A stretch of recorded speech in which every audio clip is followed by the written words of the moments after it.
Bonjour. Nous avons commencé à voir hier que notre corps était une magnifique machine constituée de multiples systèmes interdépendants. C'est pour cela que nous ne devons pas négliger une part de notre corps ou en polluer une autre, car cela affectera tout l'organisme en entier.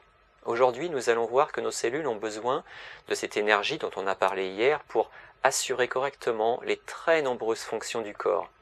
Elles vont être coachées pour cette tâche pharaonique par un super centre de contrôle, le système nerveux. Ce centre a d'ailleurs tellement de travail qu'il devra régulièrement récupérer le temps d'un bon sommeil réparateur. Mais on reparlera du rôle important du sommeil plus tard. Donc, les cellules vont nous permettre de nous déplacer grâce au mouvement créé par notre système locomoteur.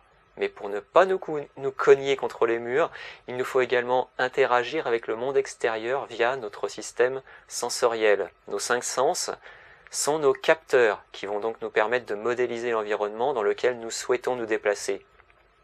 Mais pour analyser et traiter les données fournies par les capteurs, il y a besoin d'un superordinateur. En l'occurrence, c'est le cerveau. Cette belle organisation cellulaire est ensachée par un film protecteur qui est la peau.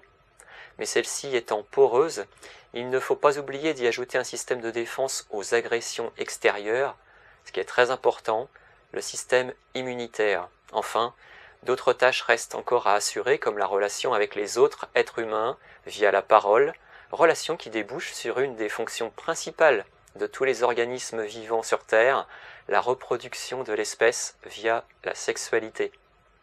C'est sur ces belles notions de perpétuation de l'espèce et de cycle de la vie que je vous dis à demain pour découvrir le 3e pilier de la santé.